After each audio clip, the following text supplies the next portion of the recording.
गया, आपका कोई समस्या नहीं है, आप जगत के जीवों के कल्याण के लिए सफर कर रहे हैं। और से बोलिए क्या करना है। सौनकी ऋषि तमाम 88,000 ऋषियों को उससे कहा कि पहला प्रश्न हमारा ये है महाराज कि मानव जीवन का उद्देश्य क्या है, मानव जीवन का लक्ष्य क्या है। जैसे मानव का शरीर पाए, बड़े भाग मानव तन पावा तो दुर्लभ सदग्रंथ यह तन सबको नहीं मिलता है, बड़े भाग्य मिला कि कवही कर करुणा कर दे। जब परमात्मा नारायण की कृपा होती है तो मानव का तन हमें मिलता है। तो ये मानव तन पाए हैं, तो मानव तन का लक्ष्य क्या है, उद्देश्य क्या है। पहला प्रश्न याद रखिएगा, श्रीमद् भागवत के अंतर्गत प्रश्नोत्तरी में पहला प्रश्न नैमिषारण्य में आया, मानव शरीर धरने का उद्देश्य क्या है। दूसरा प्रश्न, उस उद्देश्य को प्राप्ति करने का साधन क्या। एक साथ होता, साथ माने उद्देश्य, साधन माने पूर्ति का माध्यम। जैसे मान लीजिए हमें गंगा जी जाना है तो हम पैदल भी जा सकते हैं, साइकिल से भी जा सकते हैं, बैलगाड़ी, घोड़ा गाड़ी, 4 चक्का, 2 चक्का, कई साधन हैं, हम जा सकते हैं। रेलते हुए भी जा सकते हैं, लेट कर भी जा सकते हैं, दौड़ कर भी जा सकते हैं, साधन है एक माध्यम। तो कहा जो मानव जीवन का लक्ष्य हमारा है उसे प्राप्त करने के लिए साधन क्या है।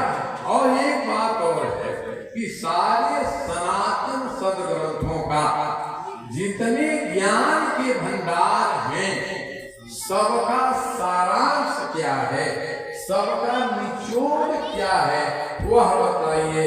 श्री सूत जी महाराज ने सौनक महाराज जी को संबोधित करते हुए 88,000 ऋषियों की तरफ देखते हुए कहा, उत्तर देना क्या कोई प्रश्न है। कहा कि नहीं। कहा आपका प्रश्न निश्चित रूप से आप उसका उत्तर जानते हैं, लेकिन जगत के जीवों के कल्याण के लिए आपने प्रश्न किया है, इसलिए पहले आपको धन्यवाद देता हूँ कि आप अपने स्वार्थ के लिए नहीं, जगत के हित के लिए प्रश्न किया है। तो पहला जो आपका प्रश्न है कि मानव जीवन का उद्देश्य क्या है, इसका उत्तर है आत्मकल्याण, अपना उद्धार, दूसरे शब्दों में मोक्ष, तीसरे शब्दों में आत्मदर्शन, चौथे शब्दों में परमात्मा से मिलन, गोविंद के गोद में आना। अर्थात इस मानव जीवन का लक्ष्य क्या है, तो लक्ष्य आत्मकल्याण है, आत्मदर्शन है, मोक्ष को प्राप्ति हमारा है।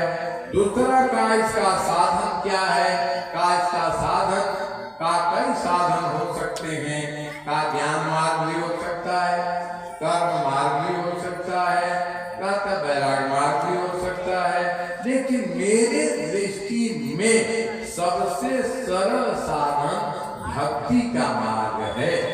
ये भक्ति सबसे सहज मार्ग है। का भक्ति का माने क्या है समझ लेना। भक्ति और कुछ नहीं है, अपने हर काम के बीच में भगवान को टपका देना, यही भक्ति है। टपका देना मतलब भगवान को जोड़ देना, ये भगवान के लिए, भगवान का, भगवान को भगवान से, मतलब भगवान से उसका संबंध जोड़ देना भक्ति है, सबसे आसान तरीका है। और कहा तीसरा प्रश्न कि दुनिया के शास्त्रों का सब है, उसका सार क्या है। तो उन्होंने कहा देखो भाई, भारत के अंतर्गत तो कहते हैं कि वेद पुराण शास्त्र उपनिषद न्याय सब संहिताएं बनी हुई है, स्मृति ग्रंथ है, लेकिन मेरे दृष्टि में तुम पूछोगे तो सभी का सारांश श्री भागवतम, ये भागवत जी सबके सारांश हैं। ये भागवत जी सबके सारांश हैं। बस इन 3 प्रश्नों का प्रश्न के रूप में रखा, कहा कि ये श्रीमद् भागवत ही ऐसे हैं वे एक बार में शरणागति कर लिया, अन्यत्र नहीं जाने की जरूरत होती है। जीवों ने इनकी शरणागति कर दी, उनकी भगवान की शरणागति हो गई, क्योंकि अभी हमारा 4 युग होता है, सतयुग, त्रेता युग, द्वापर युग और कलयुग, 4 युग होता है। चारों युग